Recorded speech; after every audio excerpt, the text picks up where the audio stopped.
ship it, when you have that much more weight times however many in a case, it adds up that much more to ship them. So the FJ Cruiser, all metal body, Matchbox car. not Matchbox car, no longer available. Well, right. It's now plastic. Are you recording already? Yeah. Wow. Hey, we're getting deep on. People know we talk like nerds even when we're not recording. Well, no, because I had a bunch of Hot Wheels and Matchbox cars sitting out. I think I have a bunch of good ones that are good to modify because they're just extras. Let me get my headphones on here. I'm a little behind. And I have like a million. Oh, there we go. A million Datsun 620s. Right. Like just a crazy amount of them. Do you have blue ones? I have one blue one you gave me. I have another blue one, but I don't remember getting it at Blue ones are Walmart. worth between $20 and $30 Unless you gave me not from Walmart. A Kmart exclusive. Yeah. I mean, I get it is a blue one, but I don't know if it was from Kmart. I don't know how I got it. It was in the bottom of a box of stuff. I probably gave it to you. I got a bunch of them. It was a while ago, so just judging from the layer of the way it was stored, it was an older one. Like I went through because I had a bunch of them. It was like 2 years ago it came out, so. Yeah, because I had a bunch of them that were kind of stored weird. So I put them, I laid them all flat in a box to try not to ruin the cards if they were worth anything. I have like the Staples paper boxes. Yeah. Like the boxes the paper comes in. Yeah. I have like 5 of those full of Hot Wheels cars. It's ridiculous. The problem is they're so damn cheap. Yeah, until you have 5 Staples boxes full of them and you realize each box probably has 300 cars in it. Yeah, I mean, I don't know, sell some that are worth something. Whatever. So we shared that on the question post? We shared a question post a few places, yeah. Yes. We've got a few things to catch up on, I think, before we get there. But we will. I'm just looking for it. Yeah, you started this podcast. But we're doing a little housekeeping at the same setting up time. my area here. I haven't logged into my email or opened up the show notes. So we are actually, that show note is incorrect. We'll talk you through the, this is how we do it. Yeah, we click on buttons on our computers. Yeah. But, wow, we're already up to episode 79. And welcome to Auto Off Topic. Hello, Andrew.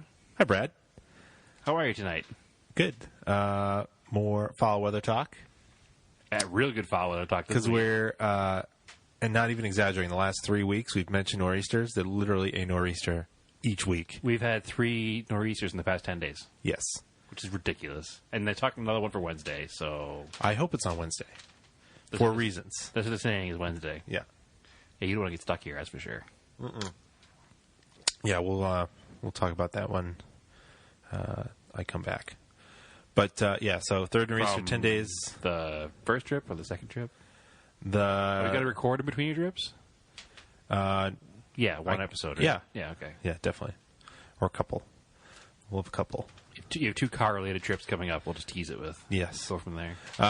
Corrections. Our best guest, or most appeared guest, Jordan corrected us. Yeah. Vermont is Class 4 roads, which are primitive roads, and New Hampshire is Class 6. Eric Carhalis, also a guest, also corrected us on that. I just forgot to say anything about it. Okay. All right, good. Yes. He sent us the correction and then just LOL afterwards. They're keeping us honest. God damn it. But the thing is, like, you can't really find those roads. Like, people won't really post about them on the internet, so you got to do your own research and find them. You just got to and, like, a Delorms Atlas is your friend, and you just basically, that's half the fun of it, is looking for the roads yourself, just going out and exploring. Like, that's the most annoying thing I get, or one of the things I get annoyed most with is when there'll be like a local, quote unquote overlanding group, and people are like, "Where are some roads to go mudding?" And you're like, "Well, why don't you do some work, lazy bastard?" Yeah, or not be a douche on like private land or even public roads and ruin them and get them closed. So that's why people don't advertise where these roads are. As per the norm, Andrew, I'm having a very hard time opening my email up in your basement here. Yeah, I don't know, the network slowed down here for... It used to be fine, and now I can never make it work. And my computer sits here doing nothing the whole time we sit here. I'll have to reset that router. So that is... that was as far as our notes went. If you can pull up I can't pull up anything. My computer's completely crashed. Should we go to the book faces first, then? You can do whatever you want, because I am sitting here with nothing on my computer. Oh, all right. I'm very frustrated right now already. It's not good. Well, I'll go to Instagram. Yeah, we're not ready for this now, because I think we should pause it and reset the router and try again, because it's kind of important. We have questions on every single format here, and I want to get through them, and I can't even open my Google page up. So, all right. Let's pause it. Pause real quick. And we'll fix our internet. Was it recording the whole time? Nope. There we go. Okay. So we're back? We're back. All right. I have a computer that shows me the questions. What's happening now is now. Yes.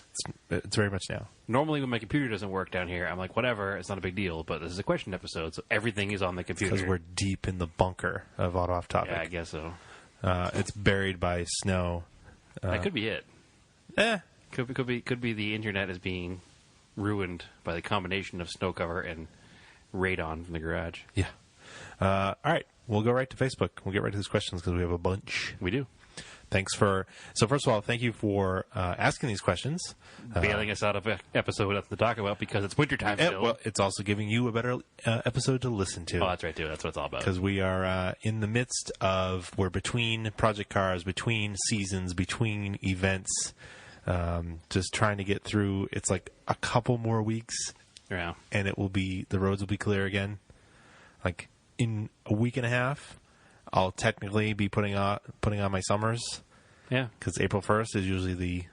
And I think we have a couple of episode topics to discuss to kind of get us through the rest of the weeks here. So yes, we'll look forward to those, people. Like the specific topic that we'll delve into a little deeper in each episode. Yep. All right, so we'll get right to Facebook questions. Steve Booten, he's referencing our snowstorms. Are you over this shit or what? Yes, we are. Yep, 100%. We are ready for spring. As like I said, I'm ready to put my summers on and move on here. So his next question, what is the first car-related thing you plan to do once it is warmed up? Oh, there you go. I'm going to put on my winter tires. I will miss wearing my winter boots, though, because they're really comfortable. We'll get more comfortable shoes? I don't know. Whatever. You can wear boots in the summertime. They just don't have insulation. Well, I know I can, but first car-related thing I plan to do is just go for a drive. Yeah. I got to sneak the Blue Colt out once this winter when there was no major salt on the roads, but I just want to go for a drive. There was a week there where you thought we were in the clear. Yeah, we did. I think we mentioned it on air, actually. And we were going to cruise through March, but nope, it is staying like a lion. All of a sudden there was a wall. Yeah. Justin Hughes, will it ever stop snowing? Well, eventually it will, Justin. Yes. Keep the faith, Justin. Yep. Keep the faith.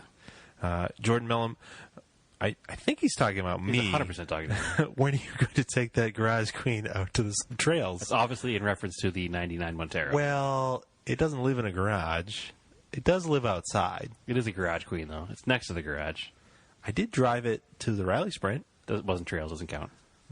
It was off-road. No, he's not calling mine a Garage Queen because mine's just been broken in the yard all the time. It's a little different. It hasn't been not driven for preservation factor. It's been not driven for not being able to drive factor. That's true. But it is running again anyway. We talked about before. It just needs to finish the brakes. All right. Next one. Jason Hamill.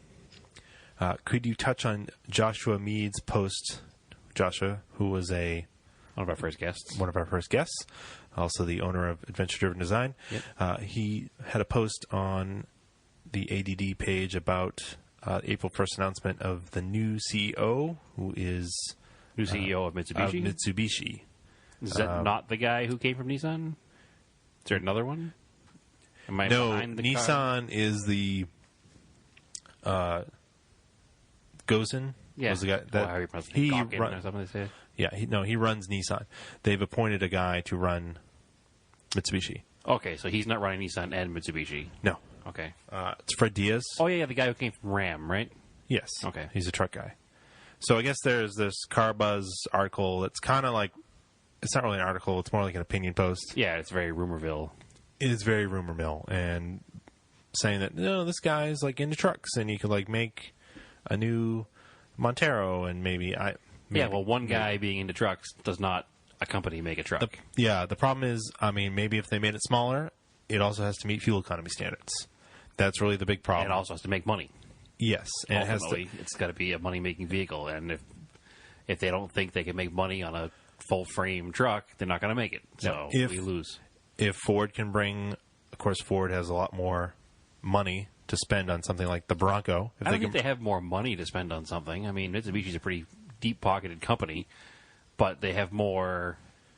There's more resiliency there to try a new model. They have more market, I think. Yes. Than Mitsubishi does, and they have more people that will buy it, regardless of how good it is, because it's a Ford. People who are I'll buy nothing but Fords will buy it even if it's garbage. What's the Nissan? What is the one that used to be? It's like the Xterra in other countries. The Navara. Navara. Yeah. That would be nice if they brought that here. Maybe it would sell. I don't know. I don't think you'll see that unless Nissan brings it here as their own version first. Yeah. Ironically, everybody likes SUVs, and the ironic thing is that once you ride in a body-on-frame SUV, it rides so much better than a car-based SUV. Oh yeah, 100%. But that's just the nature of a body-on-frame vehicle. But they don't get the right fuel mileage, and basically every car now is we just took our sedan and threw tall springs in it and called it a crossover. Well, it's the whole world platform thing car manufacturers have in order to save costs. So when Mitsubishi made an Outlander based on a Galant, it was because we already had the Galant. All you do is make it taller now. Endeavor. Whatever it was. Lancer-based was the Outlander Sport. Outlander and Outlander Sport. Oh, okay, whatever. Yeah, they're all Lancer-based. From the 07. So they were shows how much I care about Outlanders and Endeavors. Well, that's the problem. Everything's a SUV now. Everything's it's not even an SUV. Everything's a crossover now. Yeah, so that new Mitsubishi crossover, the Eclipse Cross, is also a Lancer? I think it's a ground-up new vehicle-ish. Yeah, I don't know. I didn't pay much attention to it. It's new. Nope. It's not really that interesting. It just looks like a redesign on Outlander Sport, to be honest with you. I mean, more power to them. If everybody's selling crossovers, I guess that's the way to go. You got to go with the market, and you got to make money. Yep. That's the bottom line. You need to make money with your bread and butter cars in order to make fun cars. So I encourage them to sell as many as they want. I don't care that they called it the Eclipse. Everybody's all bent out of shape. Oh, it's an Eclipse. It's an SUV. It's not an Eclipse. You know what? You can call the new version of something whatever you want. It doesn't take away from the old version. Yeah, you know what? It's just like Subaru, Toyota. They build a bunch of boring cars so they can sell a few fun cars like a WRX or a BRZ or the GT86. Like they've got to spread out those costs over all those just Camrys that are on the road, all those base legacies that are on the road, so they can make a couple fun cars. So hopefully they get to that place. It's just like Mazda doesn't make all their money on Miatas MX-5s. Are they called now? MX-5s? Yeah, called now? They definitely Roadsters? do not. Yeah, they do not make all their money on that. They make all their money on like CX-5, Mazda. CX-3, CX-9, CX-7s. Exactly. So if it's Mazda 3s. And I know, like, it's kind of like we got complacent with this. Everybody was like, well, if that's what it takes to keep them in business, just keep making crossovers. But that's what people are buying. So I don't know what else to tell you. Like, when you're in a parking lot now and you look around, it's all crossovers. Yeah. But if you went back 30 years, it'd all be four-door sedans. Yep. So what's the difference? It's the boring cars keep car companies afloat. There are little standouts in the world of crossovers, too. Like you and your wife bought the Subaru Crosstrek. Crosstrek's we bought one, so I'm a little biased. But having a 6-speed manual, and it's more car-like. But it's exactly the same as all the other crossovers. It's just a jacked-up version of the sedan. Yes. So, but it's more of a wagon. Keep telling yourself that. Listen, it's a hatchback. A Honda or the Toyota. What's the CHR and there's like a Toyota version? I get confused because the Toyota version sounds like it should be the Honda. So I think it's a Toyota CHR. Okay, but those hatchbacks cut down. Honda's HRV. Yeah, okay. And the Toyota is a CHR.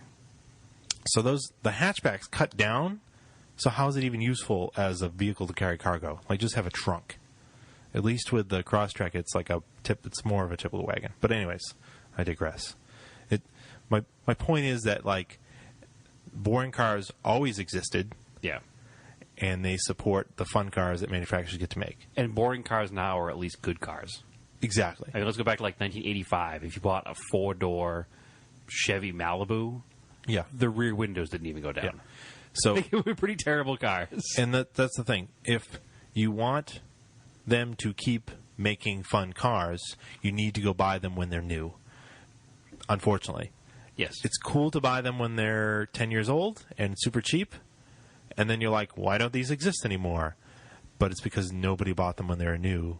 So this is my theory. I don't really care.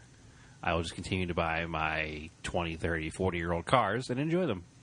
And someday, I won't be buying 20, 30, 40-year-old cars. I'll be buying 50, 60, 70-year-old cars, and I'll still be happy. So I will not be the guy to support the new car market. So yeah, that's just my... But that's how things continue to get made. So. No, I understand. You need people to buy new cars. Why is Evo dead? Because nobody bought it. Yeah. It's as simple as that. I feel like they did buy it. They just didn't... I don't know. Maybe We've discussed this before. Yeah.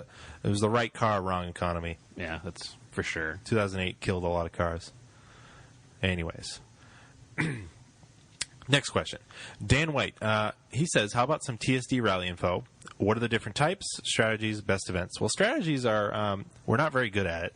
Yeah, don't ask us for advice on DSDs. The best thing is I've been told, and we've gotten pretty good at it, is to stay on course your first one. You see, that's a general rule of most racing events. Well, it's because TSDs are easy to get lost, right? You're reading directions. Half the thing is not getting lost. Yeah. So if you can at least not get lost, and then if you're good at math, you can figure that out.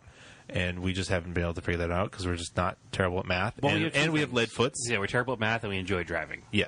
So you end up just driving too fast, and you're maxing the things anyways. Because it's like golf, you're trying to score the lowest. Closest to zero. Yeah. So closest to the time exact, not over, not under. Yeah. And the problem is that we will drive too fast, and then we're like, all right, that was fun. How much extra time do we think we have to knock off of our time? Because they allow you to take time allowances. We don't really know how to factor those because we're not very good at math.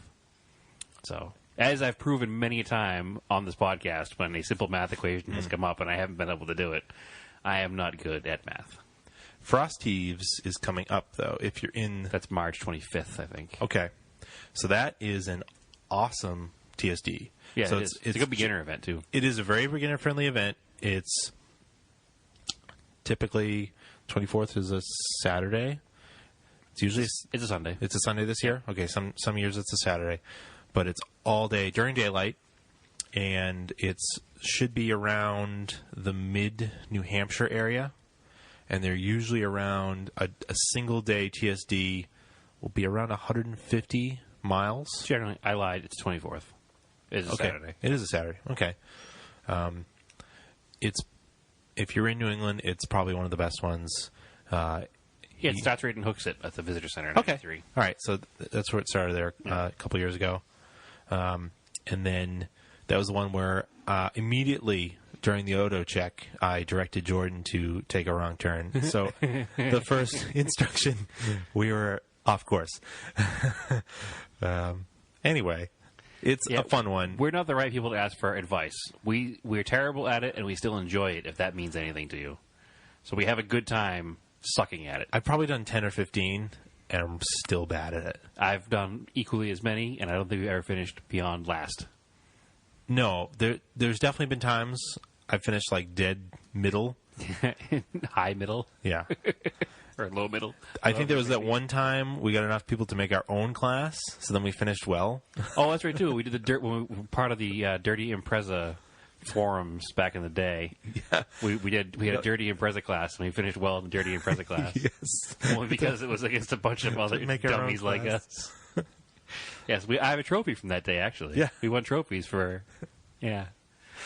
That's embarrassing.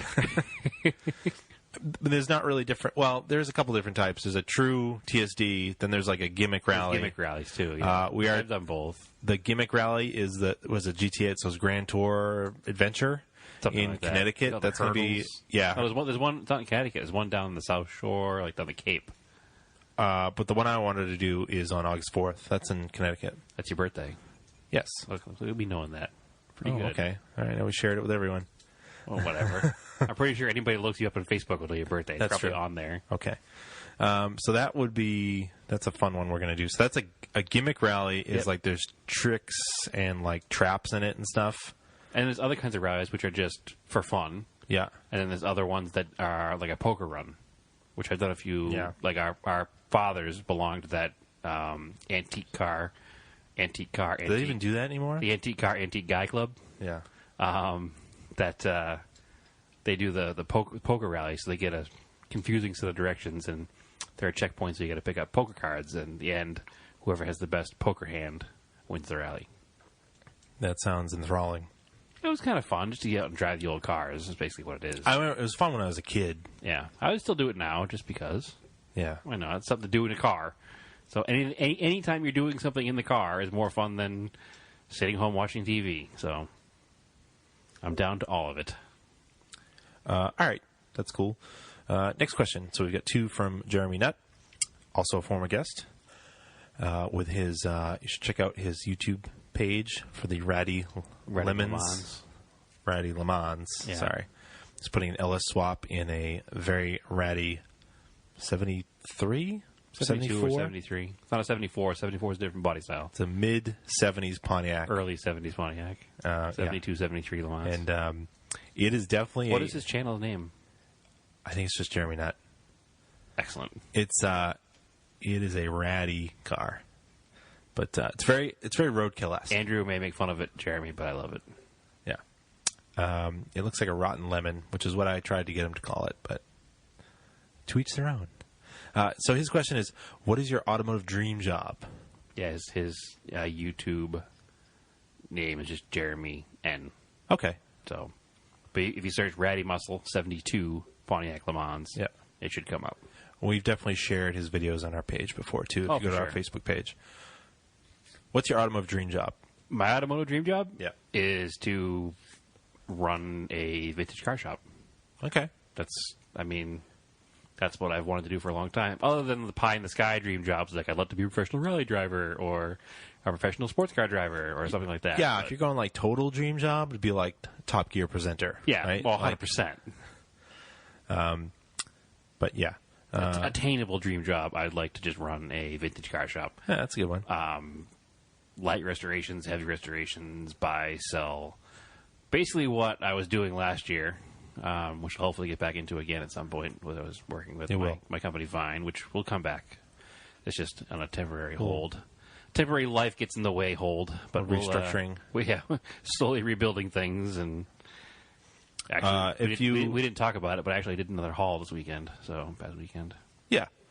Yeah, if you meet Brad in a bar, you buy him a beer, he'll tell you the story. How about that? Yeah, or not. Yeah. We'll talk about cars. We'll see. The life restructuring story is not a fun one.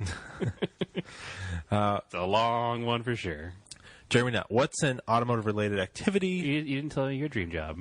I said Top Gear presenter. That's No, not that was dream. your pie in the sky dream job. Or are you just afraid to tell Jeremy your dream job is not working at his company? Well, it's not his company. Well, he's kind of your boss, right?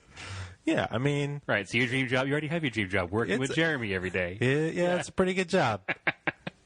What is your automotive It is dream dreamy job sometimes. that's not... I guess it would be just if you could somehow get paid for journalism. Okay. Somehow you can. Maybe if print magazines still existed, I don't know. So We'll you see. need my restoration shop to build a time machine so you can go back in time. Yes, And very kill much. the internet Yeah. and our podcast Yeah. subsequently. Yeah. So We'd prevent Al Gore from inventing the internet. Yeah. So Jeremy asks, what is an automotive-related activity that you'll be trying for the first time in 2018? I don't know. I'm going to drive cross country. Okay. It's happening this year. Period. End of story. I've driven up and down the East Coast All right. a couple dozen times. Okay. I have driven the entire West Coast from Seattle to all the way down the West Coast inland to Phoenix. This year I will be driving from coast to coast. All right. I haven't told you this yet, but there is a slight plan in the works for May Okay. where I may do it. All right. So I need to talk to some of our Arizona friends All right. that I know our listeners and will be listening to this about possibly purchasing a vehicle out there in May and road tripping it home. All right. Because I just want to, and this is the year that I do everything I want to do. I'd like to go to the Midi, but we'll see about that. I am going to Sebring, which is cool because I've been to a couple. Let's see, I've been to Lime Rock for an IMSA race, Daytona. That's it. Yeah. Ironically, I haven't been to Watkins Glen, which is closer. We were discussing that when we were playing Forza yesterday, that we've never been to Watkins Glen for any event. No. So should try that in 2018. I am, little teaser, we are doing I am going to a European rally in 2018. So that'll be new. Other than attending an event like that, do you have anything that you're planning on doing for the first time this year? Well, European rally is the first time. I mean, I've been to a bunch of rallies. Other than attending an event, like, is there anything new? I mean, I welded up a piece of exhaust pipe. Oh, that's right, too. You want to weld this year. Yeah, I mean, welding on sliders on my truck would be fun to learn. Yeah, and I want to get better at welding. Yeah. I have a little more experience than you do, but... So that'd be a good one. Anything else? No, that's probably my only plan this year that I've solidified in my brain is definitely a cross-country drive. Mm-hmm. So I like to check a few more states off of my list. Cool. All right, Gillette Jake, Ultimate Winter Beaters. Anything manual transmission, rear-wheel drive with limited slip and snow tires. Yeah, that's the ultimate. Anything. Doesn't matter what it is. My Starion, my flat-body Starion, one of the most fun winter cars I ever had, with 185 cross-section snow tires and a limited slip and a 5-speed. Really anything that's cheap and you're willing to sacrifice to the salt. Yeah. And rear-wheel drive. Anything. No. Anything can be made Rear-wheel fun. drive is so much more fun on the snow. Anything can be fun. It can be, but rear-wheel drive is so much more fun on the snow. All right. So, let's see. Oh, there's a couple on yours. Okay. Why don't you go to your page? Let me get over there real quick. And then, other than the coffee we have, you brought some beers. I did. All right. On my page, I shared the post, and Dan Downey says, how does Brad prioritize what cars to get running? Or is that on a weekly basis? My brain works in overtime all the time about what I want to do with my cars. Andrew tries to keep me in check. He doesn't always do a wonderful job of it because he starts talking about all my different cars and causes confusion sometimes as well. Because he gets different ideas. Like one day he says, let's work on the Colt. One day he says, let's work on the Raider. One day he says, let's work on the Galant. No. One day he says, let's work on the Starion. No, I usually just say pick one. Right, and then you suggest all the other ones. All I will say that Jordan's answer to Dan's question here on our page, he answered Dan's question for me. Jordan Mellum says, Brad walks into yard, closes eyes, spins in circles, which is not entirely wrong. And then walks out of yard. And does nothing. Gets in his truck and drives away. Usually. And then Dan says, also, I'll gladly take the 30 inches of snow you guys got up there at the school, which is the Team O'Neill Rally School where he works. Yeah, they can 14 have inches. all the snow they want. Yeah. Because it's super fun to play with their cars in the snow. Yeah, we don't want it here. Because they literally have a playground to play with cars. 100%. So, is that it for your Facebook? I think it is. I think we should go on to Instagram. All right. All right, so reading from our Instagram questions. Yeah, let's have our beers first. I'll open the beers? Yeah, you brought... a new local brew. Old Planters Shanty Stout. Oh, wait, somebody was looking for this. Old Planters is the brewery. It's a new brewery in Beverly, Mass., which is town next door to Salem. Mm-hmm. Made by Townies from Beverly, Mass. Yeah. Oh, that's a good sign. It's distributed by Mercury Brewing, which is the company that makes Ipswich ales. Mm-hmm. So I think that it's like anything that they make, that they sell not under the Ipswich ale name, they call Mercury Brewing. So I think it's pretty delicious. That's funky. Oh, you're not a fan? I usually like stouts. That's kind of got a weird aftertaste. It's a first release, I think. A shanty stout. Wait, so it's mixed with something? Possibly. I'm confused. No, I'm thinking of a shandy. You're thinking of a shanty. This is a shanty, as in Like a shanty town. like Full-blown shanty town. like it's made in the guy's backyard in a shack. Yeah, it kind of tastes like that. Oh, actually, I like I'll drink it. Yeah, I liked it. Fine. Yeah. Well, thanks for bringing it. Whatever. Crap all over your beer that you brought graciously. Drink your free beer and get over it. All right. First question on our Instagram page. Escudera Borcua. Borcua? I think we're getting it right. I don't even know anymore. What's the next road trip? Well, you were kind of talking about that. I just took a road trip. You did? I did. To pick up a car for a friend of the podcast. And what was it, North Carolina? Yeah, Belmont, North Carolina. Yeah. You snuck it in between storms up and down the East Coast. Well, I left on a Friday night, and I was back by Sunday afternoon. Yep. So I just did a quick 1,700-mile round trip. No big deal. No big deal. To pick up a Montero, or Raider, for a friend of the podcast, AJ. For a nice solid base truck. So we went down south to pick one up. I will talk about the trip maybe the next episode, because it was kind of a trip when I got there. Sure. But we'll save that for later. But you said you were planning on going out west? I'm planning on flying out west and driving home in the car, yeah. And then Yeti Overland commented, it said, it's to Denver, so maybe you swing through Denver. That'd be a fun trip. Denver's not really on the way in sure between. It is. You head north? Maybe. And then east. Maybe. We'll see. I guess there are probably more friends along the northern corridor I could visit on the way back. I think so. I could think of a few from other podcasts as well I could stop in with. Yep. So, Throttle by Cable. What's one automotive event you are most looking forward to this year? There we go again. Yeah, so we kind of covered that. I got Other way Sebring around. coming up. That'll be fun. We're definitely, we're unfortunately not going to the Radwood at HooptyCon. No. That would be fun if we could, but Yeah. sadly, it's all the way on the other side of the coast. Yeah. All the way on the other side of the country. Yeah, the other coast. The other coast. So we can't always fly out. When we can, we will, but we can't this time. Maybe we'll see how it goes. Maybe my wife and I have never been to San Francisco. Maybe we'll go check out the other Radwood that's in the maybe. San Francisco See what area. happens at We'll the see time. what happens. Not going to guarantee it. I'm going to try to make JCCS a thing again this year. That I would definitely like to try. Yeah.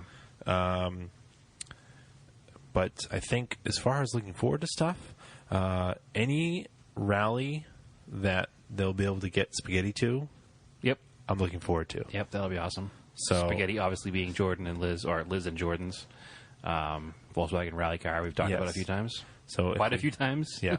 So whatever rallies that gets to, that'll be fun. So we're looking forward to that. Yeah. I mean, honestly, I'm just looking forward to spring and to doing things with cars. I'm looking forward to the simple stuff like the first Cars and Coffee. I'm looking forward to, I don't know, everything. I mean, there's nothing I'm not looking forward to in the world of cars this year. There's been... No. I just feel like every winter is just too long, and some say that the winters make the spring sweeter, but I just wish I could do car stuff all the time. No, we're getting there. Yeah. All right. Dark fact. Any plans for a rally come spring or summer? So I think he's talking about what we talked about the other weekend. Yeah. We're looking for roads. We're doing a, There are plans. road rally, not a performance rally. No. Like a touring just rally. a touring rally. Yeah, we're definitely looking into it, trying to figure out roads. Yeah. A couple of people offered up their advice Yes. for roads that are much farther north, so we're looking into that because it's really going to be out farther north. Yeah. There needs to be something here on the East Coast for people. Again, this is obviously inspired by the Coastal Range Rally that happened 2 weeks ago. And we were following all the coverage of it. It's like, you know what? We should put something together on the East Coast, get some people together, and do something inspired by but not copied from, basically. No, I mean, people have done road rallies before, but the thing with allowing cars from the 80s, Newer 90s, cars, yeah. that's something that's new. Yeah, just people that are in our wheelhouse. People that are like the same stuff we like. Yeah. And that's, as we get older, our generation, now we're starting to run things, so we're doing stuff our way. So, Look out, old mans. yeah. All right. Mr. Glonkai, what vehicles do you hate? Like you just want to burn them when you see them? He says his are Nissan Cube, Juke, Last Gen Quest, mid-90s and early 2000s Sunfires. Those are fair. I'm with you on the 90s and 2000s Sunfires. Yep. Right there. I mean, maybe some Midwestern people into G-bodies? Or J-bodies? J-bodies, but they don't listen to this podcast. Nobody who's into Cavaliers listens to this podcast, and if they are, I'm sorry. I make fun of you in good faith. We drive Mitsubishis, so we get made fun of all the time. Yeah, I drive some pretty crappy cars. Yeah. I'm not with you on the Cube and the Juke. I mean, I like them because they're so different. And I like a Cube. I don't like a Juke. I'm kind of indifferent to them. I don't hate them as much as other vehicles because they look so different and ridiculous. I don't mind seeing them because of that. It's clearly a very ugly vehicle, but it's so ugly that it's kind of endearing to me. I kind of like a Cube. Oh, I like cubes. Yeah. If a good utilitarian vehicle. I'm at third generation Altimas are my most hated car. Oh, you're stealing that from me because that's my most hated car. It's a terrible car. 02 to 06, and I don't think anybody that listens to the podcast drives one. Probably not. Because the people that drive them are not, I don't know, they're just like... We've said it before. They're shady folks. They're garbage people. Yeah. They're garbage They're people. garbage cars, garbage people. We don't talk down to anybody. We respect all kinds except for early 2000s Nissan Altima. I mean, I was stuck behind them the other day because it was kind of snowing out and crummy, and they're just driving really crappily. Well, I have a very... And they've got like a million pounds of snow on the roof of the car. I have a very shady history with them myself, as I've been smashed into by them 3 different times on 3 different occasions. Yep. One tried to kill us at the Grand Canyon that we talked about. Yeah, that was a rental car. That was just yep. a shitty car. But yeah, no, I've been smashed into by them too many times. I worked on one. It was terrible. They're always like... I've almost been hit by one on the highway because they're like swerving through traffic. Because the V6 ones are stupidly fast. Yeah, the people think they're race cars. They are really fast. Yeah. Like annoyingly They fast. are, yeah. They're 250 horsepower in a crappy front-wheel drive chassis that doesn't handle at all. A lot of them get wrecked. And then the 4-cylinder ones are absolute dogs. Yeah. Like no complete in between. Yeah. It's like they'll just roast the front tires in a V6 one, and then a 4-cylinder will not get out of its own way. But as far as cars that I just want to burn every time I see them, Pontiac Grand Prix and Grand Dams are high on the list. I know it's popular to hate on them, but I also hate that stupid Nissan Murano Cross Cab. That is terrible. And I wish they would all burn. And I saw one driving the other day, and the woman glared at me because I made a right on red. And she was like looking at me like I was. She was judging wrong. you. Yeah. She was judging you. And that's what I said. I was like, "You're driving a cross cab," and I made it a decree as I was looking at her, jeering at me, that if you drive a cross cab, you're probably a bad person. I don't know if you're a bad person. No, you're a bad person. You have bad taste. No, very, very bad taste. No, you're a person who spent $40,000 on a Murano convertible. Yeah. That makes you a dumb person, at least. Yeah, because you're missing a whole roof. Yeah. The whole part that made it sort of a useful vehicle, you took away. I don't know if the roof made it useful or not. I don't know what made it useful. It was as we talked about earlier, it was a crossover of... You could put things in it. I guess. And now it's just a more expensive Chrysler Sebring. Ill-handling, terrible-looking vehicle. It's for the Altima buyer with slightly deeper pockets. It's basically who bought those. I only personally know one person that bought one, and I dislike that person tremendously. And I don't dislike many people.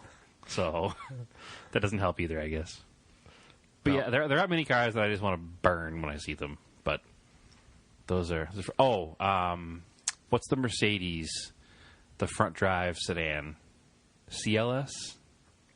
I don't know. Yeah, they're useless cars, too. They're basically Mercedes Altimas. It's like an X1 BMW. Yeah, whatever. It's just a Mini with a BMW body. I don't hate the X1. Like, at least the Mini looks charming because it's like a Mini. Yeah, but the X1 is just a car. It doesn't offend me.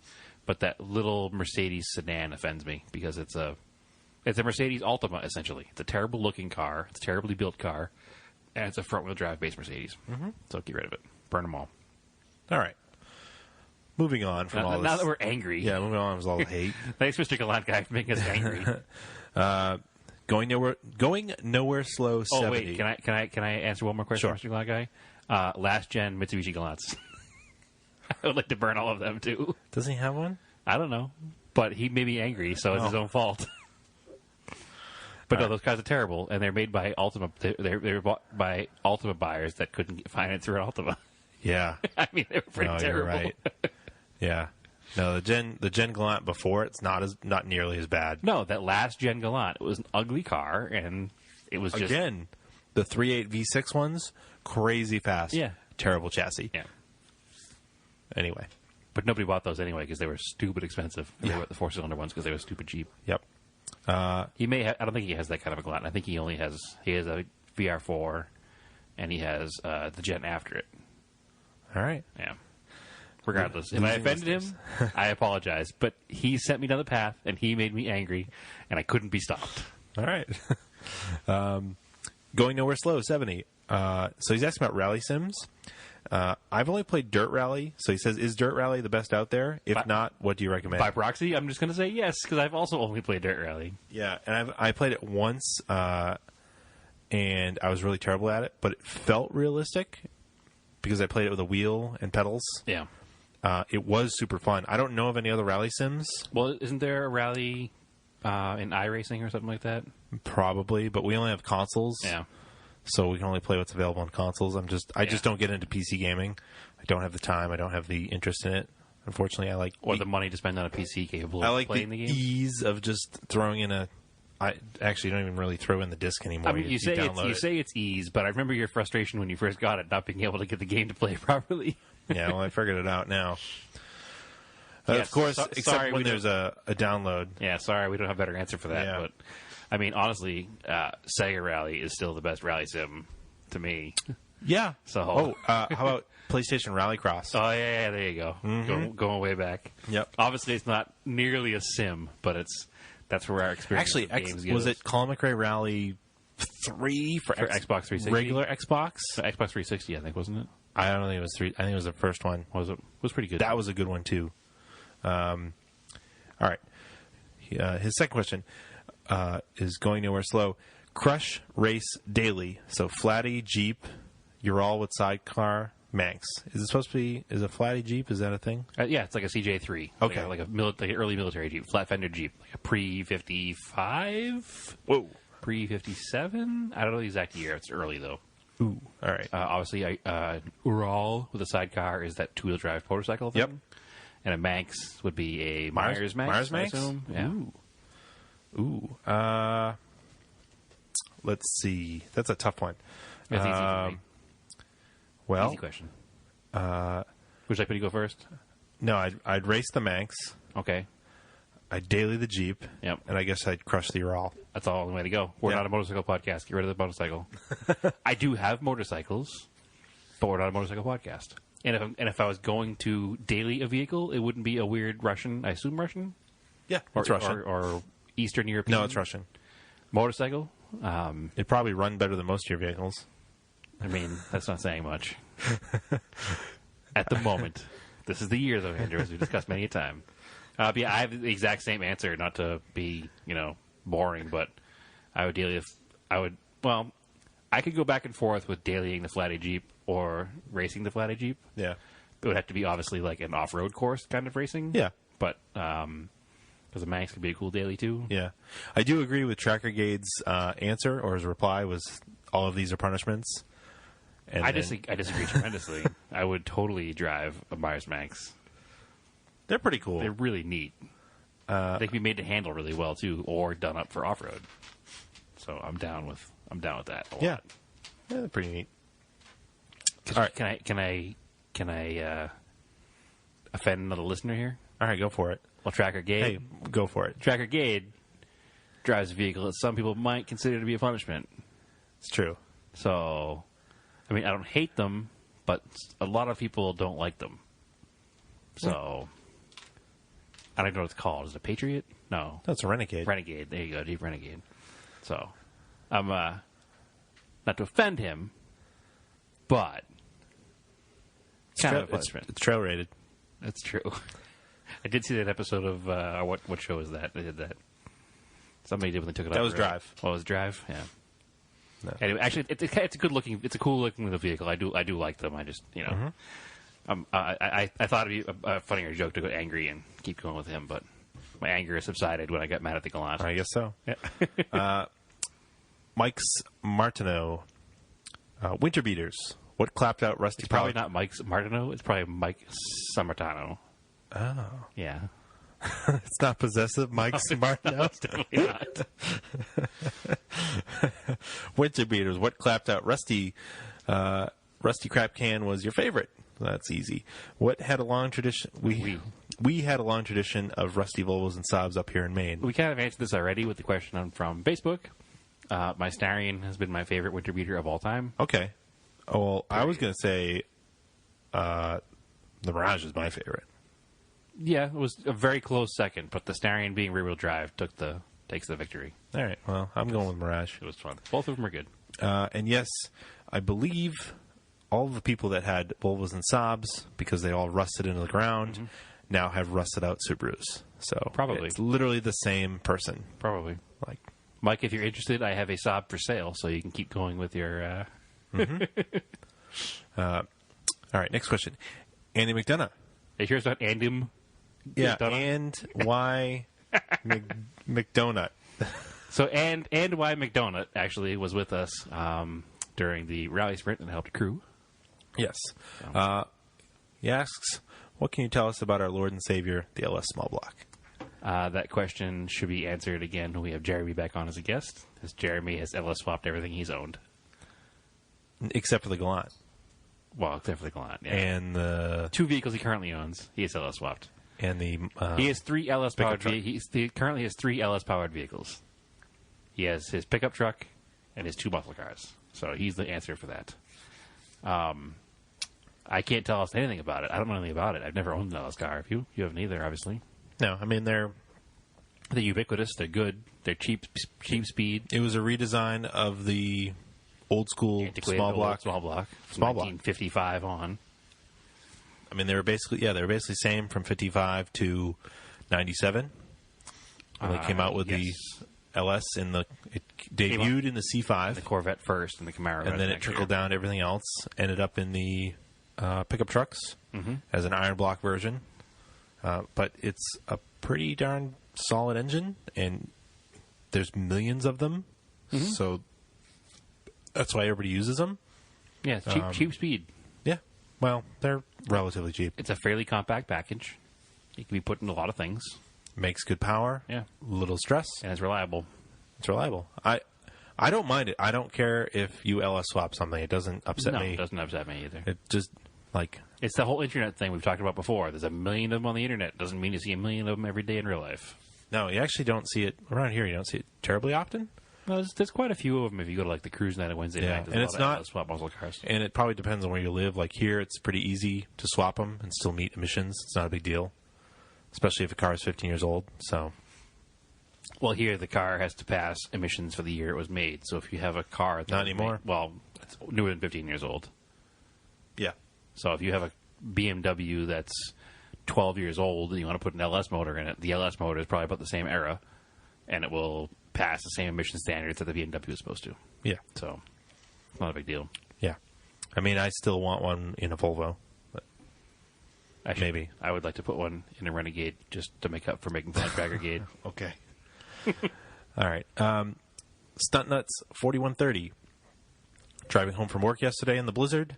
Not only did I see a million cars without their lights on, but I did actually see a car with its windshield wipers up in the surface position while driving. What's with people? I don't know. People are just dumb. There was people with 2 feet of snow in their car this morning. Still, Yep. I don't know how many times it's said on the news. It's said on social media, like clear Don't the do it. snow It's off your illegal. cars. Don't be a jerk.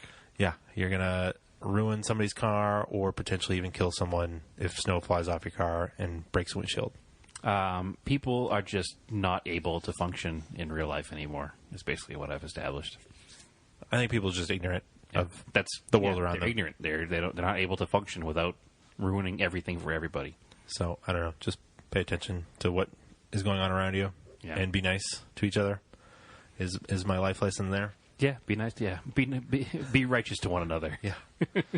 All right. TM Mason 10 asks, do you guys play Forza with the controller or the wheel? We both play with the controller. Yeah. I don't have any space for a wheel. Or the budget to spend on a wheel? A nice wheel, because Yeah. I'd want a nice one. I know our friend Jordan plays with the wheel, and it's hilarious because you can just hear it over the microphone. You get the pedal smashing. And he routinely beats us, which There's something to it. It's probably faster. might be the wheel, or it might be driver skill, or it might be just that I'm that bad at video games. All potential answers. Yes.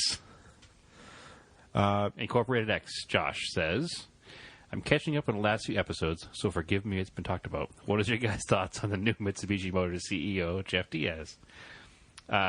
Think him being a hardcore trucker, I'll bring back the Montero. Well, obviously, we already answered that question because somebody asked us to talk about Josh's post about that somewhere else, and that's Josh now asking us on our Instagram page about the same question. So I hope we answered your question earlier, Josh. Above. Yes. But I hope you were paying attention when I said I might need some help finding a car in Arizona in May. Yeah. All right. We'll skip that one. Yeah, exactly. Dark fact. Question number 2. Have either of you ever tried sim racing in VR using the full seat, wheel, and shifter and 3-pedal setup? I have a PS4 Pro and a VR racing setup. Dirt Rally and Drive Club VR is outstanding. I bet it's amazing. It probably is amazing. I'm wondering, my question would be, if you're using VR and you're sitting with all the wheels and stuff, but you don't have a moving seat, do you get motion sickness? Because your vision is telling you that you're moving, but your inner ear is not actually moving. So I'm curious if that would make you motion sick. I don't get motion sickness, but I don't know, maybe I would with that. Yeah, I don't know. I've never played that setup. That setup sounds amazing. It does sound amazing. So it must be. Remember the other night we were playing, and I said it would be neat. Like there's no peripheral. Yeah, and it's hard to tell when somebody's screens. You can see what's left and right of the car. Yeah, and like at least I play with headphones, so I can hear when somebody's passing me on what side, because it's in stereo. Obviously, that's how it works. But yeah, that sounds pretty cool, and hopefully that trickles down and that tech gets even cheaper someday. Because it's definitely a toy thing, and I've got so many other things going on that it's probably like really low on the list of things to purchase, unfortunately. So, well, especially at the prices that it would cost now to set everything up. Yeah, that's dark fact. Sounds like he's got quite a nice setup there, but yeah, it sounds out of my price range. Yeah, if just the steering wheel is out of my price range, I'm sure the rest of that setup would not. I'm sure if we find ourselves nearby where he lives, maybe they'll let us try it out sometime. Yeah, I'd love to try it out. All right. Shy Ballistic. Looks like he's from Philadelphia, but we won't hold it against him. What are your thoughts on the 25-year rule importing cars? Growing market? We've covered this before. It's definitely a growing market. 100% a growing market. No question. Will it become saturated? Haven't seen that yet. I don't think so. It's the problem becomes the cars that are popular will be hard to get and expensive.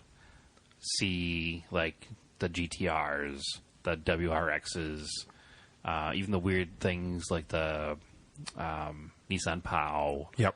And all those cars have gone from able to be imported for less than 10 grand. Now they're 15, 20, 25, 30 grand for some of them. Yep.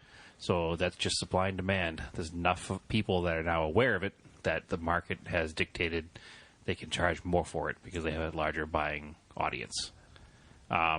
Weird stuff will always fly under the radar. Mm-hmm. Just like any offbeat stuff will always fly under the radar. So if you want a weird right-hand drive car, you can still get one cheap. It's just not going to be a GTR. Well, we talked about it when we went to the last Cars and Coffee at Lars Anderson about the number of right-hand drive vehicles that showed up. Probably 5% of the cars there were imported cars. Where in the past it would have been 0 to 1. It would have been like amazing to see an R32 GTR show up, and now you're like, meh. I've seen one. Another one? Yeah. Man, this is so pedestrian. And we're pissing off all our listeners today now because we know we have at least 2 listeners who have R32s. Hey, I'm just saying. It's a pretty cool car, though. I definitely take it. Oh, it's a great car. I love to drive one. I'd love to own one. It'd be a great car to own. I couldn't foresee myself spending the money that they go for now. It would still be special if I owned it. Oh, 100%. It's just when I see one. It's even special when you don't own it. You see it, and you're like, oh, cool, a GTR. I'm like, oh, whereas nice before, one. you'd be like, oh, my God, a GTR. Yeah. Yeah. I'm not like, whatever, moving on. But no, I do like them, so. Shy Ballistic's Instagram page is amazing, by the way. Yes. It's just cars and cats. Yep. Alternating back and forth. It's car, cat, car, cat, car, cat. It's pretty perfect. So this next question is all you. You get it pulled up? I have to go back to it. Hold on. I'll read it. Oh, go back to Tracker Gate again. Yeah. Excellent. Brad, did you wave at my house as you passed by like I specifically demanded you to? I did, 100%. From the New Jersey Turnpike. Nice. Took care of that. Not an issue at all. I saw his yellow Renegade from the highway, so I knew I was there, and I waved. I would like to have a word with him, though, if he could talk about bring it up with his local senator about changing the toll rates on the New Jersey Turnpike for towing a trailer. Yeah. Because it costs. Do you know what it costs to go to the New Jersey Turnpike? From tip to tip in a car. Just the tip. The whole thing. Tip to stern, whatever you want to call it. Top to bottom. I can't make it sound any better than I have. Yes, north to south. To go the entire length of the New Jersey Turnpike in a 2-axle car trailer. Do you know what the charge is? $40. $42.50. Yeah.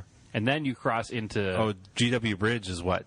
18 or something like that. But then you cross into Delaware, and they immediately hit you with another $7. Did you go over the Chesapeake Bay Bridge? No. That's further down. I got off of 95 before then. That'd be way too expensive, probably. Probably. But I was going inland anyway. And then they charge you another $8. And then you get to Maryland. So you pay almost $100 in tolls between those 3 states. Man, I feel like we give away the highways up here. I'm glad we do, because that costs way too much money. So I made sure when I went the other way, I did not go on the New Jersey Turnpike. But yes, obviously I waved, and I said hello, and I heard him yell back through the road noise and everything. Mm-hmm. But his next question says, also, in your opinion, what is the most Malaise-era car color besides brown? Ooh. It would be green. Green, yeah. And every tone of green that there was. Like, if you want a green car, you better really like green, because it's going to come with a different color green vinyl top. And it's going to have a different color green interior, so it's going to be 3 different greens on one car. Yeah, because I don't think you really buy... It's hard to buy a green car now. No, green cars have made a huge comeback in the past couple of years. I've noticed that in the body shop world, we paint a lot more green than we ever have in the past. But they're nicer greens, so they don't stand out as much. What is the best green right now? Toyota. It's like a Camry green, isn't it? You told me this before. Yeah, it's got a heavy gold metal flake in it, and it's beautiful. Cool. But no, I like green cars. Depending on the green, depending on the car. My Camaro was green. It's a nice dark green. Yeah, it's good green. Is that a solid or metallic? It's a solid green. No, I lied. It's a metallic green. It's just so old that it doesn't look metallic anymore. The metal flake fell off. I will say that one of my yes, it's lightweight now. I will say that one of my dream cars is an odd vehicle, but it's because my grandfather owned this particular car. Is a 78 or 77 Plymouth Volare station wagon in pea green with a pea green vinyl interior and a slant 6. It's not a great car. That is Malaise. It's not a great car, but that's the car that I most identify my grandfather as having, because he had it through a large portion of my childhood before he traded it for... I feel like orange was a Malaise color, too. Oh, definitely. Like your grandfather had an orange Volvo wagon, right? No, my mom did. Your mom did? Some of your family did, yeah. But now the only thing that brought back orange is like Crosstreks. They're everywhere. And it's funny because I saw one today, and I was realizing how close that orange was to like the old Datsun Z orange. So it actually is a very nice orange. Yep. But yeah, no, orange, green, and brown are probably in the other order, brown, green, orange. That's probably the Malaise common colors, or orange with brown accents. That would have been a big thing too. Yep. Like orange with 2-tone brown stripes. Throwing a little gold flake stripes. Actually, any of the 3 colors in the Auto Off Topic logo are very Malaise. It's true. It's a Malaise podcast. Yes, it really is. All right, Moose0130. I'm most interested in stage rally racing and maintenance repair. Those things seem to go together. That's quite true. Any advice for chasing down OBD error code gremlins? That seems like an unrelated question. Car runs great, but inspection sticker time is going to be a headache. This sounds like a question for you. Any advice for checking those error codes on your Subaru that still doesn't have a sticker? Well, hopefully the car is older than 15 years old, because it looks like in his profile picture it's a GC. Okay. So, well, that also would require that he lived in Massachusetts. Massachusetts, yeah. Yeah. I'm not sure if New Hampshire has a cutoff, but or if any other states in New England have a cutoff. But ideally, if you live in Mass, they'll just plug it in, or they won't plug it in because they'll be 15 years old. You don't have to worry about it. Otherwise, if it's OBD2, we've been trying out the scan gauges. They work pretty well for finding OBD2 codes, like quickly and while you're driving. So basically what I do I think he's in Vermont, actually. If you find... I feel like Vermont's probably even easier. Yeah, probably. Except for like rust stuff. But if you find the code, search it on the internet, see what people are doing for repairs. Usually, that's a good way to track it down. Oh, like your Subaru has the code on it that you think is going to be the filler neck. Yeah. And you didn't want to replace the filler neck, and you replaced everything else related to the filler neck. But No, not really. I replaced a solenoid. It all goes back to what everybody on the internet said in the first place. Probably the filler neck. It's probably the filler neck. But yeah, it's just, that's really what it takes. Research, I guess, and then hoping the check engine light stays off for inspection. And it sets readiness. All right. Go Fredo 50. If you could change all cars that are currently one particular color to another color of your choice, for example, all silver cars are now Laguna Seca blue, which would you choose and why? I'm confused. Let me look at that question again. Okay, so every car you see that's silver is now Laguna Seca blue. Oh. So a color that you don't like. Laguna Seca blue is a good color to change everything into. That's a good color. There's a lot of silver cars. Yeah. Does I think silver that count beige is my problem. Does silver count as dark gray metallic too? Or are we just saying bright silver? Well, he's saying that's an example of silver. I would change all beige-colored cars. So beige gold colors. I would change them to something else. What would you change them to? I don't know. I was going to be mean and say that everybody who bought a beige car should have their car painted something even more ridiculous because they bought a beige car. Because they bought a car to blend in, they should have a car that stands out in, like, bright pink or something. Oh. But then I remembered that I drive a beige pickup truck, and I would have to drive a bright pink pickup truck. What if it was just, if you just converted, because beige is kind of a meh. Yeah. Literally meh. Exactly. And I own 2 beige cars. The Talon is beige too. Yeah. So what if we just swapped them out? All right, I'll take everything beige. And make it a metallic brown. Yeah, I'm going to go darker brown. Yep. We're going to go Malaise brown on it. Yep, I like it. Like the color of my Colt, my 80 Colt. That dark brown with the gold flake in it. Fair choice. Yep. The Montero would look good in that, and so would the Talon. Everything looks good metallic brown. Mm-hmm. So it doesn't matter. Be a good swap out for beige. Yep. Are you doing the same thing? That was my idea. You just took it. What do you mean am I doing the same thing? That was my idea, and you went along with it. I don't know what you're talking about. So yes, that is definitely what I'm going to do. You can agree with me, that's fine, but don't take my idea and tell me I need to make another one. Jerk. This is my idea now. You can't have it. But yes, that's what I would change. I like metallic brown cars. There aren't that many of them out there. There's too many beige cars. Turn them all metallic brown. All right. And Andrew will do the same because he doesn't have a brain of his own, apparently. Nope. I'm driving 2 beige cars, so clearly I don't. Yeti Overland. If you were given an EcoBoost 1.63 cylinder, which of your project cars would you put it in? What non-project car would you put it in? Also, have you started using the X gauge codes in your scan gauge? What are those? I haven't. Those extra. You can look up vehicle-specific scanning parameters. Okay. And enter them and basically make custom gauges for it. Oh, okay. So it's got the set gauges that are in every OBD. Yep. So you can add extra ones. I just haven't gotten to it. I got to look into it. That'll be a springtime thing. Seems really cool. Yeah, so it'll be a springtime thing. We'll go a little more. We'll delve a little deeper into those scan gauges and do a full-on review on them. 1.6 liter. So if I had a 1.6 liter 3-cylinder just given to me, I'd probably put it in the aforementioned brown 1980 front-wheel drive Colt. That'd be good. Yeah, it's a perfect car for it. Car that I don't own, I would be buying a first-gen Fiesta. All right. That's 100% what it would be, like a 78, 77 Fiesta. This is a hard choice because I already have 3 turbocharged cars. Your cars are all too big to put this motor in. That's the problem. You need to buy one of my Colts. All right. Let's say I borrow the blue Colt. I'd put it in there. Rear drive 3-cylinder turbo. Mm-hmm. Okay. They sound pretty cool. Do they? The rally car ones I've heard. Yeah. All right. I mean, I'm not against it. It'd be an interesting option. Be different. I mean, I have that other 78 Colt that we could do something funny with. Mm-hmm. So maybe we could do that with it. It's a non-project car. What would I put it in? I already stole the best answer. What? The Fiesta. Yeah. Because that's what's in, our Festiva. Fiesta? Festiva. That's what I meant to say. Festiva, not Fiesta. I don't like that they had a Fiesta and a Festiva. It made life very confusing. Yeah. The only one you don't confuse things with is the Aspire, because that was a terrible car. Mm-hmm. But the Fiesta and the Festiva were both cool, but the Festiva is the one that came out in the 70s. Put it in a Ford Probe. Keep it in the family. Okay. Two-door sport coupe. There's a problem with that, though. Why? They didn't get to drive a Ford Probe. Are we talking a first-gen Probe or First second-gen gen's Probe? pretty cool. All right. I'll go with that. I'll live with that. Mm-hmm. Oh, SVO Mustang would be kind of cool one. Ooh. Yeah, that keeps it in the family. Or XR4Ti. Yeah. Ooh. All right. I'm down with that. Okay, good. Rear-wheel drive.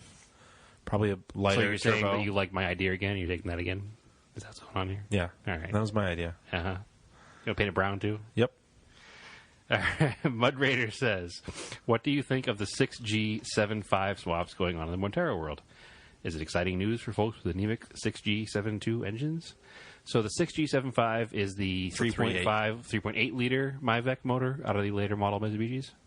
I think the 6G75 is both non-Mivec and Mivec. Okay.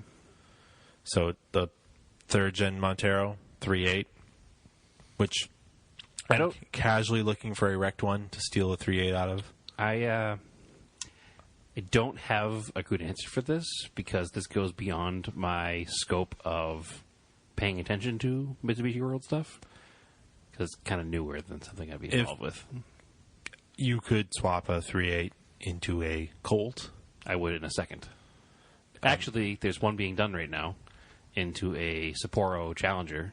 I mean, it's in Vermont. It's a 250 horsepower engine stock. Yeah. In that small of a car. Be fast. Charlie, who probably Ultima fast.